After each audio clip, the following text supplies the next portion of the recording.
So what's up guys, कैसे आप सभी? स्वागत है वापस से आप सभी का हमारे चैनल पाठशाला पे। तो जैसा आप सबको पता है स्टूडेंट कि इम्प्रूवमेंट एग्जाम के डेट आउट हो चुके हैं, सीबीएसई के ऑफिशियल वेबसाइट पे अवेलेबल है। लास्ट डेट और विदाउट लेट फी और लेट फी के साथ लास्ट डेट सब कुछ मेंशन है। मैंने अपने प्रीवियस वीडियो में कैसे फॉर्म भरे, कब तक लास्ट डेट है, सब कुछ बता दिया था। तो अगर आपने अभी तक वो वीडियो नहीं देखा तो आई बटन में लिंक है, जाइए उसे जाके देखिए। खैर, इस वीडियो में हम लोग बात करने वाले हैं कुछ कंफ्यूजन्स के बारे में जो अभी स्टूडेंट के माइंड में आ रहा है। जैसे कि सबसे बड़ा कंफ्यूजन आ रहा है प्रैक्टिकल्स को लेके। इस बार सीबीएसई ने ये बोल दिया कि प्रैक्टिकल एग्जाम होंगे, इंप्रूवमेंट वाले को भी प्रैक्टिकल एग्जाम देना पड़ेगा। तो क्या हम लोग को वापस से एग्जाम देना पड़ेगा स्कूल जाके, या फिर एग्जाम कहाँ पे होंगे, नहीं होंगे, इसके बारे में बात करेंगे इस वीडियो में। साथ ही अभी एक और सवाल आता है कि भैया अगर हम लोग 2-3 सब्जेक्ट में इंप्रूवमेंट दे रहे हैं तो क्या हमारा टॉप 20 परसेंटाइल क्राइटेरिया लिया जाएगा जेई के लिए, और अगर हम लोग पांचों में दे रहे हैं तो 75% लिया जाएगा। और एक और कंफ्यूजन यहाँ पे है साथ में कंप्यूटर वाले स्टूडेंट्स के लिए, क्योंकि इस बार कंप्यूटर का कोड चेंज हो गया है, तो उन लोग को क्या करना चाहिए। तो इन सभी कंफ्यूजन के बारे में डिटेल में इस वीडियो में मैं आप सबको बात करूंगा, और इस वीडियो को लास्ट तक जाते जाते आपको फॉर श्योर इतना पता चल जाएगा कि आपको अभी क्या करना चाहिए। तो मेक श्योर कि आप वीडियो को पूरा देखें। And yes, if you haven't subscribe our channel then press the red button. And yes, this is Love Singh, you are watching Pathshala and Idea initiative. Let's start the video. तो स्टूडेंट सबसे पहले आते हैं हमारे डाउट नंबर 1 के तरफ, जो कि है प्रैक्टिकल्स। जी हाँ, जैसा कि आप सभी को पता है कि इस बार जो प्राइवेट कैंडिडेट्स है जो इंप्रूवमेंट एग्जाम दे रहे हैं उन लोग के लिए प्रैक्टिकल्स को कंपलसरी कर दिया गया है। सीबीएसई ने कहा है साफ साफ कि अगर आपने अपने प्रीवियस एग्जाम में प्रैक्टिकल दे चुके हैं, आप सक्सेसफुली पास हो चुके हैं, इसके बावजूद आपको इस बार प्रैक्टिकल देना पड़ेगा। तो अब यहाँ पे सवाल ये आता है, क्या हम लोग को वापस से प्रैक्टिकल के लिए तैयारी करना पड़ेगा? क्या वापस से हम लोग पढ़ रहे हैं, वापस से वो सारे फाइल बना रहे हैं? तो इस सब में तो काफ़ी सारा टाइम वेस्ट हो जाएगा भैया। वापस से इतना करना, साथ में जेई को भी देखना, और साथ ही में प्रैक्टिकल एग्जाम होंगे कहाँ पे? तो स्टूडेंट देखिए, अभी तक सीबीएसई ने इसका कोई क्लैरिफिकेशन हम लोग को नहीं दिया है कि प्रैक्टिकल एग्जाम हम लोग को वापस से प्रिपेयर करना है, या फिर पिछले बार के मार्क्स कैरी फॉरवर्ड कर दिए जाएंगे, या फिर एग्जामिनेशन, प्रैक्टिकल्स एग्जामिनेशन कहाँ पे होंगे? स्कूल में होंगे जहाँ से हम लोगों ने 12th का रजिस्ट्रेशन फॉर्म भरा है, या फिर हमारे एग्जामिनेशन सेंटर्स पे होंगे?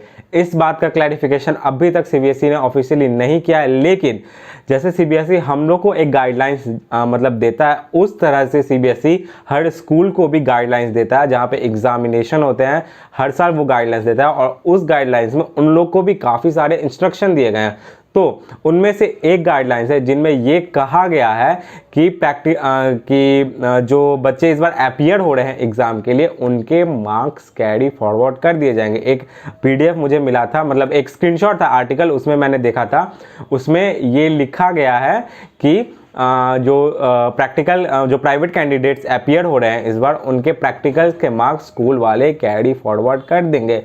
तो स्टूडेंट अब ये कितना सच है कितना झूठ, क्योंकि ऑफिशियली हम लोग को नोटिस नहीं मिला है। लेकिन मैं अभी भी आप लोग से कहूँगा, स्कूल जो है उनको एक गाइडलाइंस दिया जाता है, अभी नहीं तो 2-3 दिन में श्योरली, या फिर एक वीक तक हम लोग को गाइडलाइंस दे दिया जाएगा, या स्कूल को गाइडलाइंस दे दिया जाएगा प्रैक्टिकल्स को लेके कि प्रैक्टिकल्स कैसे कंडक्ट कराना है। और अगर हम लोग बात करें तो प्रैक्टिकल्स कंडक्ट कराने का रिस्पॉन्सिबिलिटी सीबीएसई का नहीं है, स्कूल का है। वो सिर्फ स्कूल को इंस्ट्रक्शंस देता है कि आपको ये करवाना है। अब वो करवाना आपके एग्जामिनेशन सेंटर पे भी नहीं, आपके स्कूल पे डिपेंड करता है। जैसे प्रीवियस बार, मतलब इससे पहले 12th में आपके मार्क्स प्रैक्टिकल्स के स्कूल से गए थे, सेम उसी तरह इस बार स्कूल के हाथ में ये है कि वो आपको बोलता है कि नहीं भैया सारे फाइल फिर से प्रिपेयर करो, या फिर आपका जो प्रीवियस ईयर परफॉर्मेंस है, जो अटेंडेंस है, या फिर जो भी आपका रिपोर्ट है, मार्क्स है, हम उसी के बेसिस पे आपका करंट मार्क्स भी भेज देंगे, आपको अपीयर होने की ज़रूरत नहीं है। तो अल्टीमेट सॉल्यूशन यही आ रहा है कि ये स्कूल के हाथ में पावर है। अगर हम लोग को इसका इंफॉर्मेशन भी जानना है तो हम लोग को स्कूल से ही कांटेक्ट करना पड़ेगा। हम लोग के लिए ये एक्सेस करना मुश्किल है, पर वो लोग डायरेक्ट कांटेक्ट में हैं, उन लोग को कंटिन्यूसली गाइडलाइंस मिलती रहती है। तो इट्स बेटर कि आपने जिस स्कूल से भी दिया है आप उन्हें कांटेक्ट करें, उन्हें पूछें, हर एक बात को उनके सामने क्लियर रखें कि हम लोग का ऐसे ऐसे ऐसे है, तो आप क्या हमारे मार्क्स कैरी फॉरवर्ड कर देंगे, वही आपको इसका परमानेंट सॉल्यूशन बता सकते हैं। तो ये तो हो गई प्रैक्टिकल की बात कि अभी अभी प्रैक्टिकल ऐसा है तो इसमें हम लोग को क्या करना चाहिए। तो अब आते हैं यहाँ एक मेन पॉइंट की तरफ कि इम्प्रूवमेंट एग्जाम दे तो कितने सब्जेक्ट में दे, 2 में दे, 3 में दे, 4 में दे, 5 में दे, और हम लोग कितने में दे सकते हैं। सबसे पहले मैं एक बात क्लियर कर दूं, इम्प्रूवमेंट एग्जाम आप लोग कितने भी सब्जेक्ट में दे सकते हैं। ये कहीं नहीं लिखा हुआ है ऐसा रिटन कि अगर आप 2 या 3 सब्जेक्ट में इम्प्रूवमेंट देते हैं तो आप जेई के लिए एलिजिबल नहीं होंगे या फिर आपको काउंसलिंग में नहीं बैठने दिया जाएगा। ऐसा कुछ भी कहीं भी रिटन नहीं है, सिर्फ इतना लिखा है कि आपकी एलिजिबिलिटी क्राइटेरिया पूरी होनी चाहिए जो कि 75% या फिर टॉप 20 परसेंटाइल। तो ये तो क्लियर हो गया कि आप अपने मन के हिसाब से इम्प्रूवमेंट एग्जाम दे सकते हैं। अब आता है यहाँ पे बात कि हम लोग कितने सब्जेक्ट में दे, जो हम लोग को क्राइटेरिया पूरी करनी है 75 और टॉप 20 परसेंटाइल। तो देखिए इससे अभी तक मुझे जहाँ तक पता था तो 75% ही क्राइटेरिया रखी जाती है। पहले बेसिकली जो सीबीएसई से दे रहे हैं स्टूडेंट्स उन लोग के लिए 75% क्राइटेरिया होती है कि उन लोगों को 75 पूरा करना रहता है और उनको काउंसलिंग में मतलब एडमिशन मिल जाता है। लेकिन 2019 में एक जोसेफ की मैंने ये देखी गाइडलाइंस देखी, उसके स्क्रीनशॉट में एक लिखा हुआ था कि जो प्राइवेट कैंडिडेट्स अपीयर हो रहे हैं उसमें ईयर मेंशन था कि जो प्राइवेट कैंडिडेट्स अपीयर हो रहे हैं 2018 के 2019 में अगर वो 2 या 3 सब्जेक्ट में देते हैं इम्प्रूवमेंट तो उनका टॉप 20 परसेंटाइल लिया जाएगा, और अगर 5 सब्जेक्ट में देते हैं इम्प्रूवमेंट तो फिर उनका 75% क्राइटेरिया लिया जाएगा। तो अब यहाँ पे आता है कंफ्यूजन कि अब भैया क्या करे, 2 सब्जेक्ट में इम्प्रूवमेंट दे या 3 सब्जेक्ट में इम्प्रूवमेंट दे, ये तो आ गई दिक्कत वाली बात।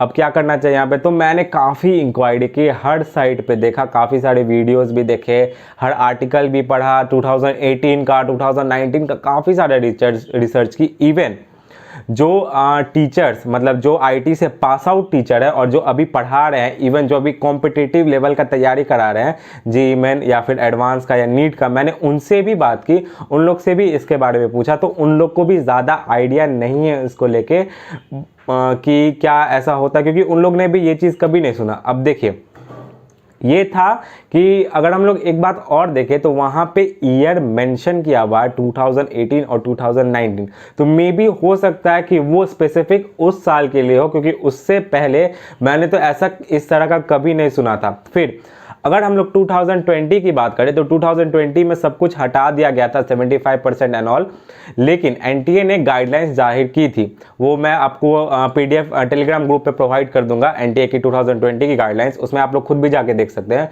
उसमें ये साफ साफ लिखा हुआ है कि आपका 2 एलिजिबिलिटी मतलब एलिजिबिलिटी क्राइटेरिया देखा जाएगा।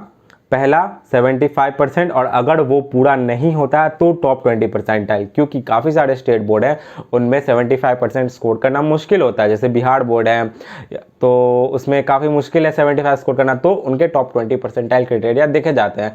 तो अगर आपका 75 पूरा नहीं हो रहा है तो आप टॉप 20 से उसमें एडमिशन ले सकते हैं। तो ये तो हो गया कि उसमें ऐसा मेंशन था कि एनटीए जो गाइडलाइंस दी थी 2020 में उसमें ये मेंशन है, और कहीं भी उसमें ये नहीं लिखा है कि आपको 2 या 3 में दोगे तो आपको टॉप 20 देखा जाएगा, या फिर अगर आप 5 में दोगे तो आपका 75% क्राइटेरिया देखा जाएगा। तो ऐसे में सवाल यहाँ पे आता है कि भैया हमें क्या करना चाहिए, हम लोग कितने सब्जेक्ट में इम्प्रूवमेंट दे।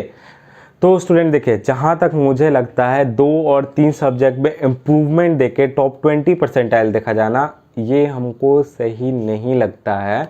मुझे ये क्राइटेरिया एकदम मतलब समझ आउट ऑफ द बॉक्स लग रहा है, क्योंकि आज से पहले मैंने ऐसा कभी नहीं सुना।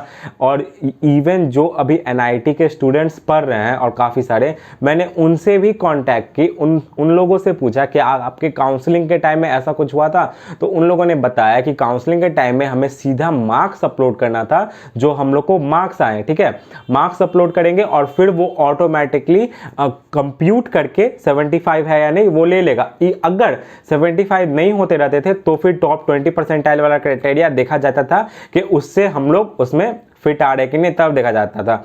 ऐसा उन लोगों ने कहीं फेस नहीं किया प्रॉब्लम कि हम लोग 2-3 सब्जेक्ट में दिए तो आपका पहले टॉप 20 देखा जाएगा। आपका 75 से ज़्यादा है फिर भी आपका टॉप 20 देखा जा रहा है। मैंने अभी तक ऐसा कोई केस नहीं देखा जहां पे आपका 75% से मार्क्स ज़्यादा है फिर भी आपका टॉप 20 परसेंटाइल देखा जा रहा है। तो पर्सनली मुझे नहीं लगता है कि ऐसा कुछ भी होगा। अगर आपका 75% है तो आपको कोई रोक टोक नहीं मिलेगा, आप आराम से काउंसलिंग में जा सकते हैं, बैठ सकते हैं, कोई दिक्कत नहीं होगी। जहां तक मैंने इंक्वायरी की है, रिसर्च की है, 2020 के 1 के ये भी काफ़ी गाइडलाइंस देखे, सब जगह यही लिखा है 75 75 75। अब लेकिन अगर हम लोग बात करें कि अगर यहाँ 0.1% भी रिस्क रहा तब हम लोग क्या करें। अगर मान लीजिए, मुझे तो लग रहा है नहीं होगा, लेकिन अगर मान लीजिए 0.1% भी रिस्क रहा इसमें तब हम लोग क्या करेंगे, इसका भी मैं आप लोग को सॉल्यूशन बता देता हूँ।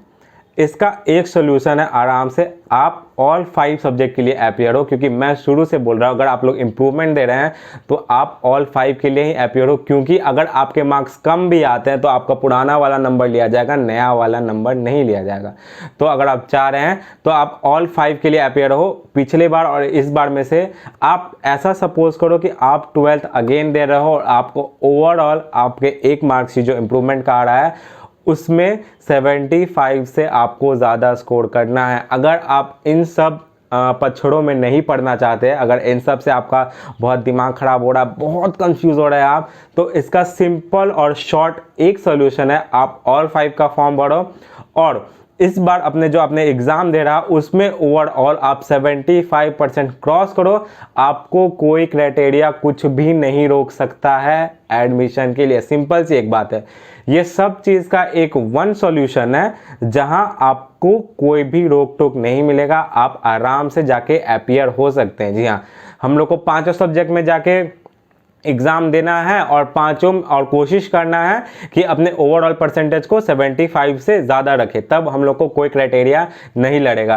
क्योंकि स्टूडेंट देखा जाए तो ऐसा कहीं भी क्लियरली मेंशन है ही नहीं कि हम लोग को क्या करना चाहिए, कहीं क्लियरली मेंशन नहीं किया है। ना CBSE वालों ने मेंशन किया है, ना NTA वालों ने मेंशन किया है। हम लोग कॉल करेंगे अगर उन लोग को इंस्टीट्यूट में तो डिफरेंट लोग डिफरेंट तरह का बात बोलेंगे, तो हम लोग किसी एक का बात कंसीडर करके कोई डिसीजन ऑफ कोर्स नहीं ले सकते हैं। स्टूडेंट देखिए, फाइनल डिसीजन आपका होगा, एग्जाम आपको देना है, ना मुझे देना है ना किसी और को देना है, इसीलिए फाइनल डिसीजन जो है वो आपका ही होना चाहिए। और मैं एक बात और बोल रहा हूँ, एक बार डिसीजन लेने के बाद पीछे मुड़ के नहीं देखना है, क्योंकि टाइम कम है अपने पास। हम लोग को फोकस करना है अपने प्रिपरेशन पे। ये एलिजिबिलिटी क्राइटेरिया सब जो है जिसमें आप लोग ज़्यादा कंफ्यूज हो रहे हैं, मुझे पर्सनली नहीं लगता है कि ये इतना दिक्कत करेगी आपको। आप कैसे भी 75 क्रॉस करो, आपका एडमिशन हो जाना चाहिए, कोई दिक्कत नहीं आएगी काउंसलिंग के। इसीलिए मैं सबको बार बार यही बोलता हूँ कि इस पे अभी ध्यान नहीं दीजिए। इम्प्रूवमेंट का फॉर्म आया हुआ है, आपको जितना सब्जेक्ट में मन है देने का, अगर आपको 2 या 3 में ही मन है देने का तो आप 2-3 में ही इम्प्रूवमेंट एग्जाम दीजिए, 5 में मत दीजिए। अगर आपके माइंड में डर आ रहा है कहीं पे कि अगर आगे जाके कोई दिक्कत हुआ, तो आप आराम से 5 सब्जेक्ट का फॉर्म भरिए और कोशिश कीजिए कि 75 से ऊपर स्कोर करें। देखा जाए तो अभी के लिए अल्टीमेट सॉल्यूशन इसके अलावा मुझे कुछ नज़र नहीं आ रहा है, क्योंकि कहीं पे अभी तक कोई चीज़ क्लियर नहीं किया गया है। हाँ, अगर अभी आने वाले कुछ टाइम में गाइडलाइंस आएगी कुछ CBSE की तरफ या फिर ये NTA से कोई गाइडलाइंस आएगी तो हम लोग को देखने के लिए मिलेगा और तब हम लोग समझ सकते हैं इस चीज़ को। लेकिन अभी जो सिचुएशन है उसके हिसाब से मैं जितने भी अल्टीमेट चीज़ हो सकता था, जितना भी पॉसिबिलिटी हो सकता था, वो सब कुछ आप लोग को क्लियर कट बता दिया। और स्टूडेंट सच में मैं बोल रहा हूँ, आप 36 जगह भी जाके पता कर लोगे, कोई सॉल्यूशन नहीं निकलने वाला है इसका। हर जगह बात यही रहेगी, हर जगह एक क्वेश्चन बन के ही रहेगा, क्योंकि ऑफिशियली ये चीज़ कहीं पे मेंशन नहीं किया गया। इसीलिए मैं आप सबको अपना ओपिनियन दे रहा हूँ, डोंट वेस्ट योर टाइम कम है अपने पास। आने वाले 5 से 6 महीना में हम लोग का एग्ज़ाम होने वाला है, इसीलिए don't waste your time, focus on your study. आपको जितना सब्जेक्ट का इंप्रूवमेंट देना है आप उसका फॉर्म भरो और अपने प्रिपरेशन में लग जाओ। तो अब स्टूडेंट आखिरी क्वेश्चन हमारे माइंड में ये आ रहा है कि जो बच्चे इस बार इंप्रूवमेंट दे रहे हैं और जिनके कंप्यूटर्स है तो उनको क्या करना चाहिए, क्योंकि इस बार जो है वो सब्जेक्ट कोड चेंज हो गया है। पिछले बार C++ था, इस बार पाइथन आ गया, दोनों का सब्जेक्ट कोड अलग है। तो हम लोग को क्या करना चाहिए? तो देखिए स्टूडेंट, अगर आपके फॉर्म में नया कोड इंट्रोड्यूस नहीं हुआ है और आपको ऑल 5 के लिए अपियर होना पड़ेगा, पढ़ना मतलब अपियर होना है, तो आपके पास और कोई ऑप्शन नहीं है, आपको वही फिल करना है। CBSE आगे ज़रूर कोई गाइडलाइन जाहिर कर देगा आप लोग के लिए कि आप लोग को क्या करना चाहिए। आप लोग के लिए अलग पेपर प्रिपेयर होगा 12th और इम्प्रूवमेंट वालों के लिए, या फिर आपको भी पाइथन का ही पेपर देना होगा। तो ये खैर आपको आगे बता दिया जाएगा।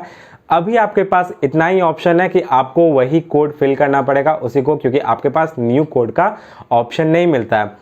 साथ ही आप चाहे तो अपने स्कूल में एक बार इंक्वायरी कर सकते हैं इस चीज़ के लिए, क्योंकि स्कूल वालों को काफ़ी सारी गाइडलाइंस दिए जाते हैं, तो मे बी उनको बताया गया होगा इस चीज़ को लेकर, तो आप वहां कॉल करके इसके बारे में इंक्वायरी कर सकते हैं। तो स्टूडेंट, मैंने आप सबको बता दिया प्रैक्टिकल्स को लेके, टॉप 20 परसेंटाइल को लेके जो कन्फ्यूज़न था, और साथ में जो कंप्यूटर को लेकर कन्फ्यूज़न था। तो आई होप अब आपके माइंड में सारा कन्फ्यूज़न क्लियर हो गया होगा। मैंने कोशिश किया है आपके माइंड का जितना भी डाउट था हर एक चीज़ क्लियर करने का। स्टिल आपके माइंड में कोई डाउट आ रहा है तो नीचे डिस्क्रिप्शन बॉक्स में टेलीग्राम ग्रुप का लिंक है, आप जाइए उसे ज्वाइन कीजिए। वहाँ मुझसे सवाल पूछिए कि क्या करना चाहिए नहीं करना चाहिए, मैं वहाँ भी आप लोग को आंसर करूँगा, गाइड करूँगा, अपना ओपिनियन बताऊँगा। लेकिन स्टूडेंट, मैं लास्टली यही कहूँगा, एग्ज़ाम आपको देना है, फॉर्म आपने फिल किया है, एडमिशन आपको देना है, तो लास्ट डिसीजन भी आपका होना चाहिए।